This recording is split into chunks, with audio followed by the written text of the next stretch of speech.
ಮತ್ತೊಂದು ವಿಡಿಯೋಗೆ ಸ್ವಾಗತ. ನಾನು ನಿಮ್ಮ ಡಾರ್ಲಿಂಗ್ ಧನು. ಡೇ 7 ಫಸ್ಟ್ ಪ್ರೋಮೋ ರಿಲೀಸ್ ಆಗಿದೆ. ನಿನ್ ಬೇರೆ ವೀಕೆಂಡ್ ಆಯ್ತು. ವೀಕೆಂಡ್ ಅಲ್ಲೆಲ್ಲ ಕಿಚ್ಚ ಸರ್ ಎಲ್ಲ ಕ್ಲಾಸ್ ಎಲ್ಲ ತಗೊಂಡಿರ್ತಾರೆ, ಬೈದಿರ್ತಾರೆ, ಒಬ್ರು ಎಲಿಮಿನೇಟ್ ಆಗಿರ್ತಾರೆ. ಇವೆಲ್ಲ ಆದ್ಮೇಲೆ ಸೋಮವಾರ ಪ್ರೋಮೋ ಹೇಗಿರುತ್ತಪ್ಪ ಅಂತ ಸ್ವಲ್ಪ ಕ್ಯೂರಿಯಾಸಿಟಿ ಜಾಸ್ತಿನೇ ಇರುತ್ತೆ. ಆ ಕ್ಯೂರಿಯಾಸಿಟಿ ನಮ್ಗೆ ಕ್ಲಿಯರ್ ಮಾಡಕ್ಕೆ ಪ್ರೋಮೋ ಬೇರೆ ಬಂದ್ಬಿಟ್ಟಿದೆ. ಈ ಪ್ರೋಮೋದಲ್ಲಿ ಮಾತ್ರ ಸೂಪರ್ ಟ್ವಿಸ್ಟ್ ಅಂಡ್ ಟರ್ನ್ಸ್ ನಾವು ಊಹೆ ಮಾಡಕ್ಕೆ ಆಗಿರ್ಲಿಲ್ಲ ಅಂತ ಪ್ರೋಮೋ ಬಿಟ್ಟಿದೆ. ಯಾಕೆ ಅಂದ್ರೆ ನಾವ್ ಆಲ್ರೆಡಿ ಅರಸಿಯರು ಸೇವಕರು ಅಂತ ಮಾಡ್ತಾ ಇದೀವಿ. ಅದನ್ನೆಲ್ಲ ಬಿಟ್ಬಿಟ್ಟು ಈಗ ಅಸುರ ರಾಜಾಧಿಪತಿ ಆಗಿದ್ದಾರೆ, ನಮ್ಮ ಅಸುರ ಮಹಾರಾಜರಾಗಿದ್ದಾರೆ ನಮ್ಮ ಸುಧೀರ್ ಅವರು, ಕ್ರ್ಯಾಕರ್ ಸುಧೀರ್ ಅವರು ಈ ವಾರದ ಮಹಾರಾಜ ಆಗಿರ್ತಾರೆ. ಯಾಕಂದ್ರೆ ಟಿಕೆಟ್ ಫಿನಾಲ್ ಗೆದ್ದಿದ್ದಾರೆ. ಆದ ಕಾರಣ ಅಲ್ಲಿ ಕ್ಯಾಪ್ಟನ್ ಇವರಲ್ಲ, ಆ ಸ್ಥಾನದಲ್ಲಿ ನಮ್ಮ ಅಸುರ ಮಹಾರಾಜ ಆಗಿರುವ ನಮ್ಮ ಕ್ರ್ಯಾಕರ್ ಸುಧೀರ್ ಅವ್ರಿಗೆ ಕೆಲವ್ರಿಗಂತೂ ಸಿನಿಮಾ ತೋರ್ಸೋದಂತೂ ಅಭಿ ಬಾಕಿ ಹೇ ಅಂತ ಹೇಳ್ಬೋದು.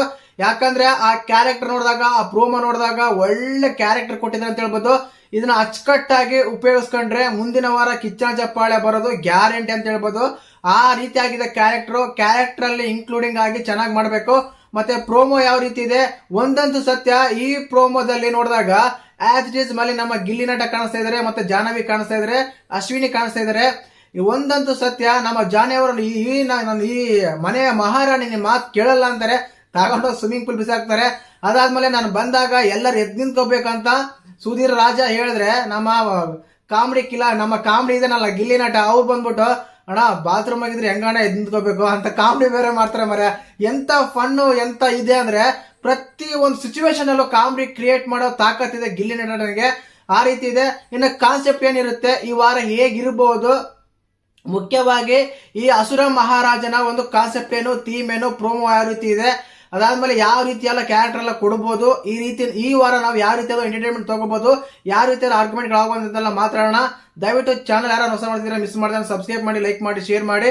ಮುಖ್ಯವಾಗಿ ಈ ಪ್ರೋಮೋ ನೋಡಿದಾಗ ಬಿಗ್ ಬಾಸ್ ಮನೆಯ ಮೊದಲ ಫೈನಲ್ ಕಂಟೆಸ್ಟೆಂಟ್ ಆಗಿರುವ ಸುಧೀರ್ ಅವರು ಈ ವಾರದ ಒಂದು ಅಸುರ ಮಹಾರಾಜ ಆಗಿರ್ತಾರೆ ಅಂತ ಹೇಳಿ ಬಿಗ್ ಬಾಸ್ ಕಡೆಯಿಂದ ಅನೌನ್ಸ್ಮೆಂಟ್ ಬರುತ್ತೆ.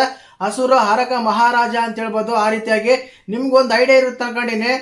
ಲಾಸ್ಟ್ ಸೀಸನ್ ಅಲ್ಲೇನೆ ನಮ್ಮ ಉಗ್ರ ಮಂಜು ಅವರು ಕಪಟ ಮಹಾರಾಜ ಆಗಿರ್ತಾರೆ ನೋಡಿ. ಸೇಮ್ ಥೀಮ್ ಅನ್ಸುತ್ತೆ, ಸೇಮ್ ಆಸ್ ಇಟ್ ಈಸ್ ಅದೇನೆ. ಈ ಮನೆಗೆಲ್ಲ ರಾಜ ಆಗಿರ್ತಾರೆ, ಅವ್ರ ವಿರುದ್ಧ ಸೇವಕರಾಗಿರ್ತಾರೆ. ಅಲ್ಲಿ ಅವ್ರದ್ದು ದಂಗೆ ಹೇಳ್ಬೋದು, ಅವ್ರಿದ್ರೆ ಇದು ಮಾಡ್ಬೋದು, ಅದು ಮಾಡ್ಬೋದು. ಆ ರೀತಿಯಾದ ಒಂದು ಕಾನ್ಸೆಪ್ಟ್ ಇರುತ್ತೆ. ಬಟ್ ಮಹಾರಾಜನ ಮಾತು ಅವರು ಕೇಳಲೇಬೇಕು. ಆ ರೀತಿ ಕಾನ್ಸೆಪ್ಟ್ ಈ ವಾರಗಳು ನೀವು ಬರೆದಿಟ್ಕೊಳ್ಳಿ. ಗಿಲ್ಲಿ ನಟನ ಒಂದು ಪ್ರಭಾವ ತುಂಬಾ ಇರುತ್ತೆ ಈ ಎಪಿಸೋಡ್ಗಳಲ್ಲಿ. ಯಾಕಂದ್ರೆ ಅವ್ರನ್ನ ಕಾಮಿಡಿ ಮಾಡೋನ್ನ ನಗಸ್ತಾ ಇರ್ತಾರೆ. ಕಾನ್ಸೆಪ್ಟ್ ಅದೇ ರೀತಿ ಇರುತ್ತೆ ಅಂತ ಕ್ಲಿಯರ್ ಕಟ್ ಆಗಿ ಗೊತ್ತಾಗುತ್ತೆ. ಆಲ್ರೆಡಿ ಈ ಪ್ರೋಮೋದಲ್ಲೇನೆ 2 ಸಲ ಅವರಿಗೆ ಶಿಕ್ಷೆ ಕೊಡಲಾಗುತ್ತೆ ನಮ್ಮ ಅಸುರ ಮಹಾರಾಜ ಸುಧೀರ್ ಅವರು. ಯಾಕಂದ್ರೆ ಕಾವ್ಯ ಅವರಿಗೆ ಒಂದು ಬಸ್ಗೆ ಓಡಿಸ್ತಾರೆ, ಗಿಲ್ಲಿ ನಟನ ಕಾವ್ಯನ ಸ್ವಿಮ್ಮಿಂಗ್ ಪೂಲ್ ಹಾಕ್ತಾರೆ. ಈ ರೀತಿ ಆಗಿರುತ್ತೆ. ಏನಿಲ್ಲ, ಇಲ್ಲಿ ಪ್ರೋಮೋದಲ್ಲಿ ಏನಿದೆ ಅಂದ್ರೆ ಅಸುರ ಮಹಾರಾಜ ಆದ್ಮೇಲೆ ಅವರೆಲ್ಲ ಮಾತೆಲ್ಲ ಕೇಳ್ಬೇಕಲ್ಲ, ಅವರೆಲ್ಲ ಇಂಟ್ರೊಡಕ್ಷನ್ ಕೊಡ್ತಾರೆ. ಏನಂತ, ನಾನು ಬರ್ಬೇಕಾದ್ರೆ ಎದ್ ನಿಂತ್ಕೋಬೇಕು, ನನಗೆ ಇದು ಮಾಡ್ಕೊಡ್ಬೇಕು, ಅದು ಮಾಡ್ಕೊಡ್ಬೇಕು, ನನ್ಗೆ ಯಾರು ಎದುರು ಮಾತಾಡಬಾರ್ದು ಅಂತೆಲ್ಲ ಹೇಳಿದಾಗ ನಮ್ಮ ಗಿಲ್ಲಿ ನಟ ಸಿಂಪಲ್ ಆಗಿ ಹೇಳ್ತಾರಣ, ಈಗ ಬಾತ್ರೂಮ್ ಅಲ್ಲಿ ಕುತ್ಕೊಂಡಿರ್ತೀವಿ, ಏನೋ ಕೆಲಸ ಬೇರೆ ಇರ್ತತೆ, ಅವ ಹೆಂಗಣ್ಣ ಎದ್ ನಿಂತ್ಕೋಬೇಕು ಅಂತಾರೆ. ತುಂಬಾ ಫನ್. ತಗೊಂಡ ಸ್ವಿಮ್ಮಿಂಗ್ ಪೂಲ್ ಹಾಕಿ ಅವ್ರನ್ನ ಅಂತಾರೆ. ಇನ್ನು ಅದಾದ್ಮೇಲೆ ಜಾಹ್ನವಿ ಅವರ ನಾನು ಈ ಮನೆಯ ಮಹಾರಾಣೆ, ನಿಮ್ಮ ಮಾತು ಯಾಕೆ ನಾನು ಕೇಳಬೇಕು ಅಂತೆಲ್ಲ ಆರ್ಗ್ಯೂ ಮಾಡ್ತಾರೆ. ಇವ್ರು ತಗೊಂಡೋಗಿ ಸ್ವಿಮ್ಮಿಂಗ್ ಪೂಲ್ ಹಾಕಂತಾರೆ. ಸುಮಾರು ಜನ ಬಸ್ಗೆಲ್ಲ ಓಡಿಸ್ತಾರೆ. ಅದಾದ್ಮೇಲೆ ನಮ್ಮ ಅಶ್ವಿನಿ ಗೌಡ ಅವರು ಮತ್ತೆ ನಮ್ಮ ಜಾಹ್ನವಿ ಅವರು, ನಾವು ಅವ್ರ ಮಹಾರಾಜವ್ರನ್ನ ವಿರುದ್ಧ ದಂಗೆ ಹೇಳ್ತೀವಿ, ಅವ್ರನ್ನ ಅಸುರ ರಾಜನಿಂದ ಸ್ಥಾನದಿಂದ ಕಿತ್ತಾಕ್ತಿವಿ, ನಾವು ಆ ದಂಗೆ ಹೇಳ್ತೀವಿ, ನಾವು ಸ್ಟ್ರೈಕ್ ಮಾಡ್ತೀವಿ ಅನ್ನೋ ಲೆವೆಲ್ಗೆ ಬಿಲ್ಡಪ್ ಕೊಡ್ತಾ ಇದ್ರು ಪ್ರೋಮೋದಲ್ಲಿ. ಆ ರೀತಿ ಇರುತ್ತೆ. ಇನ್ನು ಬಾಡಿ ಗಾರ್ಡ್ಸ್ ಆಗಿ ನಮ್ಮ ಧ್ರುವಂತ್ ಅವರು ಮತ್ತೆ ನಮ್ಮ ಇವರು ಮಾಳು ಅವರು ಇದ್ದಂಗಿದೆ. ಯಾಕಂದ್ರೆ ಆ ಸ್ವಿಮ್ಮಿಂಗ್ ಪೂಲ್ ಹಾಕೋದು ಅವ್ರನ್ನೇ ತಗೊಂಡೋಗಿ ಸ್ವಿಮ್ಮಿಂಗ್ ಪೂಲ್ ಹಾಕ್ತಾ ಇದಾರೆ.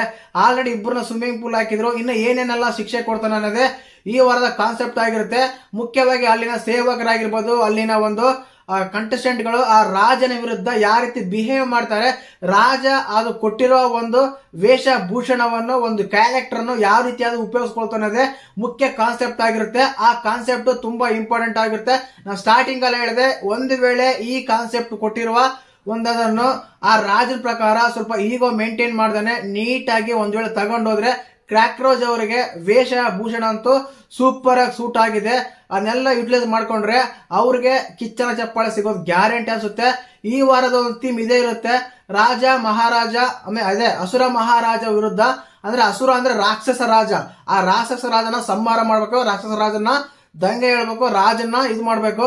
ಹಂಗಂತ ರಾಜನಿಗೆ ಹೊಡೆಯಂಗಿಲ್ಲ ಇದು ಮಾತಾಡಂಗಿಲ್ಲ. ರಾಜನ ಮಾತು ಕೇಳಬೇಕಾದ್ರೂ ನ್ಯಾಯ ನೀತಿಗಳೆಲ್ಲ ಪಾಲನೆ ಮಾಡ್ಬೇಕು. ಅಸುರ ಮಹಾರಾಜ, ರಾಕ್ಷಸನ ತರ ಬಿಹೇವ್ ಮಾಡ್ಬೇಕು.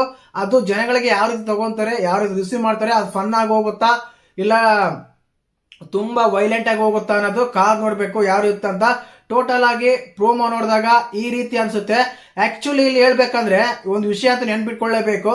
ಇಲ್ಲಿ ಮುಖ್ಯವಾಗಿ ಈ ವಾರ ನಮ್ಮ ತುಂಬಾ ಜನ ಅಭಿಷೇಕ್ ಅವರಾಗಿರ್ಬೋದು, ಸ್ಪಂದನ ಅವರಾಗಿರ್ಬೋದು, ಮಾಳು ಅವರಾಗಿರ್ಬೋದು, ರಾಸಿಕ್ ಅವರಾಗಿರ್ಬೋದು, ಮಂಜು ಅವರಾಗಿರ್ಬೋದು, ತುಂಬಾ ಅಂದ್ರೆ ಲಾಸ್ಟ್ ವೀಕ್ ಅಲ್ಲಿ ಪರ್ಫಾರ್ಮೆನ್ಸ್ ಸಿಕ್ಕಿಲ್ಲ.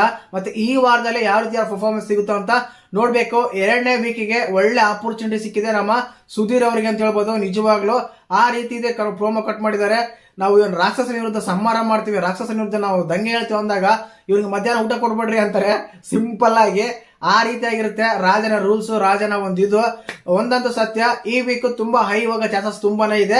ಯಾಕಂದ್ರೆ ಅಲ್ಲಿರೋ ದಂಗೆ ಹೇಳ್ಬೋದು, ಕಾಮಿಡಿ ಮಾಡ್ಬೋದು, ರಾಜ ಒಂದು ರೂಲ್ಸ್ ಮಾಡ್ಬೋದು. ಯಾಕಂದ್ರೆ ರಾಜನ ಮಾತು ಕೇಳಲೇಬೇಕು, ಅವರು ಇದು ಮಾಡಂಗಿಲ್ಲ. ಆ ರೀತಿ ಇರುತ್ತೆ ಪ್ರೋಮೋ ಕೂಡ ಅದೇ ರೀತಿ ಇದೆ. ನಾವು ಒಂದೇ same as it is theme ಗೊತ್ತಿರುತ್ತಲ್ಲ. ಲಾಸ್ಟ್ ಸೀಸನ್ ಅಲ್ಲಿ ನಮ್ಮ ಕಪಟ ಮಹಾರಾಜ ಮಂಜಣ್ಣ ಮಹಾರಾಜ ಸ್ಟ್ರಾಟಜಿ ಕಿಂಗ್ ಮಹಾರಾಜ ಇದ್ರಲ್ಲ, ಆ ರೀತಿಯಾಗಿ ಇಲ್ಲಿ ಒಂದು ಕಾನ್ಸೆಪ್ಟ್ ಕೊಟ್ಟಿದ್ದಾರೆ. ಇಲ್ಲಿನ ಹೌಸ್ಮೆಂಟ್ಸ್ ಯಾವ ರೀತಿ ಬಿಹೇವ್ ಮಾಡ್ತಾರೆ ಅಂತ ಕಾದ್ ನೋಡ್ಬೇಕು. ಯಾಕಂದ್ರೆ ವೀಕೆಂಡ್ ಅಲ್ಲಿ ಬೇರೆ ಸಖತ್ ಕ್ಲಾಸ್ ತಗೊಂಡಿದ್ದಾರೆ ಕಿಚ್ಚ ಸಾರು. ಏನಂತಂದ್ರೆ ನೀವೇನು ಪರ್ಫಾರ್ಮೆನ್ಸ್ ಮಾಡಿಲ್ಲ, ನೀವು ಕ್ಯಾರೆಕ್ಟರ್ ತೋರಿಸ್ಕೊಂತಿಲ್ಲ, ಏನ್ ಆಡ್ತಿದ್ರ ಅಂತ ಗೊತ್ತಿಲ್ಲ. ಆಲ್ರೆಡಿ ಈ ಪ್ರೋಮೋದಲ್ಲಿ ಕೂಡ ನಮ್ಮ ಗಿಲ್ ನಟ ಕಾಣಿಸ್ಕೊಂಡಿದ್ದಾರೆ. ಹಬ್ಬ ಕಾಮಿಡಿಯಲ್ಲಿ ಏನ್ ಪ್ರಾಬ್ಲಮ್ ಇಲ್ಲ, ಗಿಲ್ ನಟ ಫ್ಯಾನ್ಸ್ ಅಂತ ಹೇಳ್ಬೋದು. ಇನ್ನ ಮತ್ತೆ ಯಾರು ಕಾಣಿಸ್ಕೊಂಡಿಲ್ಲ ಅಂದ್ರೆ ಅಭಿಷೇಕ್ ಅವ್ರು ಕಾಣಿಸ್ಕೊಂಡಿಲ್ಲ, ಅಶ್ವಿನಿ ಕಾಣಿಸ್ಕೊಂಡಿಲ್ಲ. ಆಲ್ಮೋಸ್ಟ್ ಅಲ್ಲಿ ಪ್ರೋಮೋ ನೋಡಿದಾಗ ಮಾತ್ರ ಹೈಲೈಟ್ ಆಗಿದ್ದು ಜಾಹ್ನವಿ ಅವರು, ಗಿಲ್ಲಿ ನಟ ಅವರು, ನಮ್ಮ ಮಂಜು ಅವರು. ಇಷ್ಟು ಮಾತ್ರನೇ ಹೈಲೈಟ್ ಆಗ್ತಿದ್ರು ಪ್ರೋಮೋ ನೋಡಿದಾಗ. ಪ್ರೋಮೋ ಹೀಗಿತ್ತು. ಮತ್ತೆ ನಿಮ್ಗೆ ಅಸುರ ಮಹಾರಾಜ ಕ್ಯಾರೆಕ್ಟರ್ ಹೇಗೆ ಅನ್ಸುತ್ತೆ ಅಂತ ಕಮೆಂಟ್ ಮಾಡಿ. ವಿಡಿಯೋ ಇಷ್ಟ ಆದ್ರೆ ಲೈಕ್ ಮಾಡಿ, ಶೇರ್ ಮಾಡಿ, ಸಬ್ಸ್ಕ್ರೈಬ್ ಮಾಡಿ. ಜೈ ಹಿಂದ್, ಜೈ ಕರ್ನಾಟಕ ಮಾತೆ.